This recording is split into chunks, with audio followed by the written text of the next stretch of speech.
ফুলকো ফুলকো নরম তুলতুলে মিনি বনরুটি খুব সহজে বানিয়ে নিলাম কোনো রকম ঝামেলা ছাড়াই। আসসালামু আলাইকুম এভরিওয়ান, সবাই কেমন আছেন? আশা করি সবাই খুব ভালো আছেন। আবারও চলে এলাম আপনাদের মাঝে নতুন একটি রেসিপি নিয়ে। আজকে তৈরি করেছি মিনি বনরুটি। মিনি বনরুটিগুলো তৈরি করা কিন্তু খুবই সহজ, কোনো রকম ঝামেলা নেই, শুধুমাত্র অল্প কিছু উপকরণ দিয়ে ঝটপট বানিয়ে ফেলা যায়। তো বেশি কথা না বাড়িয়ে চলুন এই মিনি বনরুটি তৈরির ফুল রেসিপিটি দেখে নেই।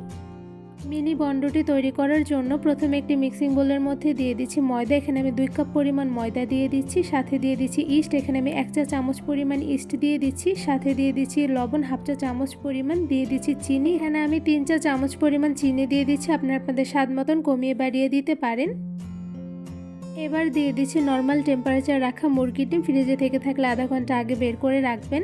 এবার ময়দার সঙ্গে সবগুলো উপকরণ খুব ভালোভাবে মেখে মিশিয়ে নিব।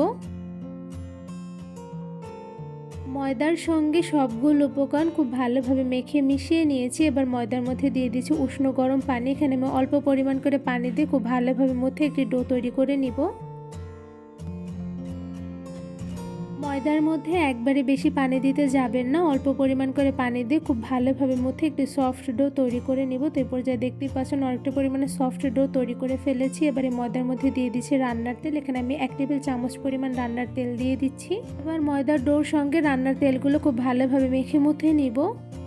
কিছুক্ষণ সময় নিয়ে ময়দার ডোগুলো খুব ভালোভাবে মুথে নিয়েছি। এ পর্যায়ে দেখতেই পাচ্ছেন ময়দার ডোগুলো কিন্তু ভীষণ পরিমাণে সফট হয়েছে। এবার একটি ঢাকনা দিয়ে ঢেকে ময়দার ডোগুলো একটি সাইডে 20 মিনিটের মতন রেস্টে রেখে দিব। ময়দার ডোগুলো 20 মিনিটের মতন রেস্টে রেখে দেওয়ার পর দেখতেই পাচ্ছেন অনেকটা পরিমাণে ফুলে গিয়েছে। এই পর্যায়ে ময়দার ডোগুলো খুব ভালোভাবে মুথে নিব। ময়দার ডোগুলো কিছুক্ষণ খুব ভালোভাবে মুথে ভেতর থেকে বাতাস বের করে নিয়েছি। এবারে ময়দার ডো থেকে ছোট সাইজ করে একটি লিচি কেটে নিব। ছোট সাইজের লিচি কেটে নেওয়া হয়ে গিয়েছে। এবার লিচি দিয়ে আমি একটি রুটি বেলে নিব। রুটি বেলে নেওয়ার জন্য ফিরের উপরে দিয়ে দিচ্ছি অল্প পরিমাণে ময়দা। এবার মিডিয়াম সাইজের লিচিটা ময়দার উপরে দিয়ে দুই সাইডে চেপে চেপে লাগিয়ে নেব। এতে করে রুটি বেলে নেওয়ার সময় কিন্তু রুটিটা একদমই নিচে লেগে যাবে না। এবার বেলুনের সাহায্যে মিডিয়াম সাইজ করে একটি গোল রুটি বেলে নিব। রুটিটা বেলে নেওয়ার সময় একদম বেশি পাতলা করে রুটিটা বেলবো না, অল্প পরিমাণে মোটা রেখে কিন্তু রুটিটা বেলে নিতে হবে। এই তো রুটিটা বেলে নেওয়া হয়ে গেছে। কতটুকু পরিমাণে মোটা রেখেছি আশা করি আপনারা দেখে বুঝতে পারছেন। এবার এই রুটিটা আমি একটি গ্লাস দিয়ে কেটে নেব। তো এখানে আমি একটি স্টিলের গ্লাস নিয়ে নিয়েছি। এই গ্লাসটা দিয়ে রুটিটা আমি ছোট ছোট সাইজ করে কেটে নিচ্ছি। আপনারা চাইলে কিন্তু এখানে কুকি কাটার দিয়েও কেটে নিতে পারেন। তো এই পর্যায়ে কিন্তু আমার রুটিটা কেটে নেওয়া হয়ে গিয়েছে। এবার অবশিষ্ট যে রুটিগুলো আছে সেগুলো আমি তুলে নিচ্ছি। এই তো রুটিগুলো তুলে নেওয়া হয়ে গিয়েছে। এবার এই রুটিগুলো একটি সাইডে রেখে দেবো, পরবর্তীতে আরও একটি রুটি বেলে নেওয়ার জন্য। এই তো একটা রুটি থেকে আমি ছোট সাইজের 3টা গোল শেপের বনরুটি তৈরি করে নিয়েছি। আপনার চাইলে কিন্তু যে কোনো ডিজাইনে বনরুটিগুলো কেটে নিতে পারেন। আমার কাছে গোল শেপটা ভালো লেগেছে তাই আমি এভাবে কেটে নিয়েছি। খুব সহজেই অনেকগুলো ছোট সাইজের বনরুটি তৈরি করে ফেলেছি গোল শেপের। আর এদিকে দেখতেই পাচ্ছেন মাশাআল্লাহ বনরুটিগুলো দেখতে কিন্তু খুবই সুন্দর হয়েছে। এবারে ছোট বনরুটিগুলো আমি গরম তেলের মধ্যে ভেজে নিব। মিনি বনরুটি ভাজার জন্য প্রথমে একটি প্যানের মধ্যে দিয়ে দিচ্ছে রান্নার সয়াবিন তেল পরিমাণ অনুযায়ী। এবার তেলগুলো হালকা গরম করে এর মধ্যে বানিয়ে রাখা কিছু বনরুটি একটা একটা করে দিয়ে দিচ্ছি। গরম তেলের মধ্যে মিনি বনরুটিগুলো দিয়ে দেওয়া হয়ে গিয়েছে। এবার চুলার আঁচ মিডিয়াম টু লোতে রেখে কিছুক্ষণ সময় নিয়ে বনরুটিগুলো ভেজে নিব। চুলার আঁচ মিডিয়াম টু লোতে রেখে কিছুক্ষণ সময় নিয়ে বনরুটিগুলো ভেজে নিয়েছি। তো এই পর্যায়ে একটি কাঁটা চামচের সাহায্যে বনরুটিগুলো একটা একটা করে উল্টে নিচ্ছি। মিনি বনরুটিগুলো ভাজতে কিন্তু খুবই অল্প সময় লাগে। তো এর জন্য কিন্তু চুলার আঁচটা একদম মিডিয়াম টু লোতে রেখে মিনি বনরুটিগুলো ভেজে নিতে হবে। এতে করে কিন্তু বনরুটিগুলো ভীষণ পরিমাণে ফুলকো হবে, সাথে দুই সাইডে কিন্তু খুব সুন্দর কালার চলে আসবে। কিছুক্ষণ সময় নিয়ে মিনি বনরুটিগুলো ভেজে নেওয়ার পর দেখতেই পাচ্ছেন খুব সুন্দর ফুলকো হয়েছে, সাথে কিন্তু দুটো সাইডে খুব সুন্দর কালার চলে এসেছে। এরপর যে সবগুলো মিনি বনরুটি আমি উল্টে দিয়েছি। এবার আরও কিছুটা সময় নিয়ে মিনি বনরুটিগুলো উল্টে পাল্টে কালার করে ভেজে নিব।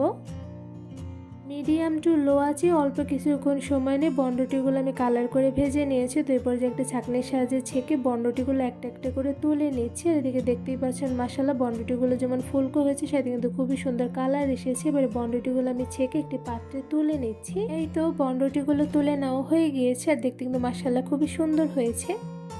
একদম সহজভাবে কোনো রকম ঝামেলা ছাড়াই শুধুমাত্র অল্প কিছু উপকরণ দিয়ে তৈরি করে ফেলেছি দারুণ মজাদার মিনি বনরুটি। এই মিনি বনরুটিগুলো তৈরি করা যেমন সহজ, সাথে কিন্তু খেতে অসম্ভব মজাদার হয়ে থাকে। বনরুটিগুলো গুঁড়া দুধ দিয়ে কোট করে নেওয়ার পর দেখতে কিন্তু খুবই লোভনীয় হয়েছে। মিনি বনরুটিগুলো কিন্তু যেমন ফুলকো হয়েছে, সাথে কিন্তু অনেকটা পরিমাণে নরম তুলতুলে হয়েছে। আমি একটা মিনি বনরুটি আপনাদের ছিঁড়ে দেখাচ্ছি। তো এরপর যা দেখতেই পাচ্ছেন মাশাআল্লাহ অনেকটা পরিমাণে নরম তুলতুলে হয়েছে, আর সাথে কিন্তু অনেকটা পরিমাণে ফুলকোও হয়েছে। মিনি বনরুটিগুলো কতটা পরিমাণে ফুলকো এবং নরম তুলতুলে হয়েছে আশা করি আপনারা দেখেই বুঝতে পারছেন। বিকালের নাস্তায় বা যে কোনো সময় কিন্তু ঝটপট এই মিনি বনরুটিগুলো সবাইকে তৈরি করে দিতে পারবেন, যা খেয়ে সবাই খুব প্রশংসা করবে, সাথে খুব মজা করে খেয়ে নেবে। সবগুলো মিনি বনরুটি কিন্তু অনেকটা পরিমাণে ফুলকো এবং নরম তুলতুলে হয়েছে, তা তো আপনারা দেখে বুঝতে পারছেন। এই মজাদার মিনি বনরুটি তৈরির রেসিপিটি আপনাদের সবার কাছে কেমন লেগেছে তা আমাকে অবশ্যই কমেন্ট করে জানাবেন। এই মজাদার মিনি বনরুটি তৈরির রেসিপিটি ভালো লেগে থাকলে আমার চ্যানেলটি সাবস্ক্রাইব করে ভিডিওতে বেশি বেশি লাইক কমেন্ট শেয়ার করে আমার পাশেই থাকবেন। আজকে এখানেই বিদায় নিচ্ছি, দেখাবো অন্য কোনো ভিডিওর মাধ্যমে। সবাই সুস্থ থাকবেন, ভালো থাকবেন, আল্লাহ হাফেজ।